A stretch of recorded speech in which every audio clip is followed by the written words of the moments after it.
Yes, we're back from the dead and ready to thrill you again with another issue of Dwellings. Welcome back, Dwellings fans. Thank you again for making the first Kickstarter such a huge success and helping us not only get the first issue out, but help us reach our stretch goals for all these awesome extra perks, postcard sets, alternate covers, retro posters. We're hoping to do it again with issue 2. Welcome to the Kickstarter for Dwellings, issue 2.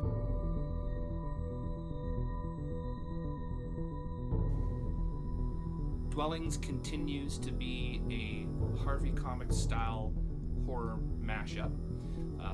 Genuine horror comics, not for kids, but that look like they could have been the cousins to Casper the Friendly Ghost and Richie Rich.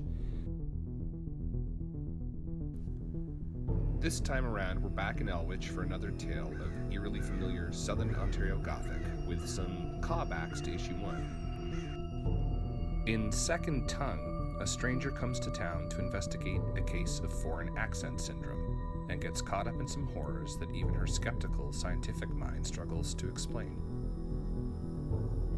Okay, imagine going to sleep American, waking up British.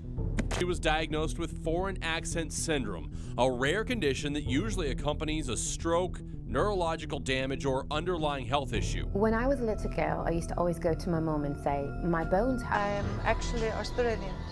Oh, okay. I'm born in Sydney and Australia all my life.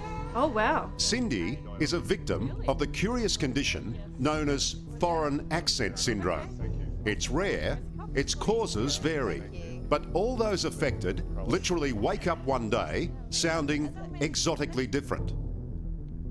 Though well documented and studied, it's difficult for even the most rational person to experience someone speaking in tongues like this and not think of, well, you know. Dana, can I talk to Dana? There is no Dana, only Soul. What a lovely singing voice you must have.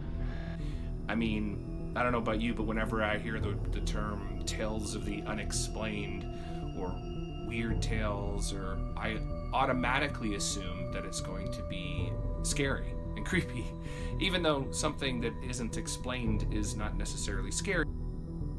Personally, I'm comfortable with a world full of mysteries, but the weird, the unusual, and the unknown has always led people to supernatural conclusions. It just seems easier that way. And in the second issue of Dwellings, in a self-contained story called Second Tongue, the internal conflict between the rational and the supernatural becomes deadly. And in this story, we explore the idea that maybe it's even scarier if you're an expert on a subject and you can't explain it.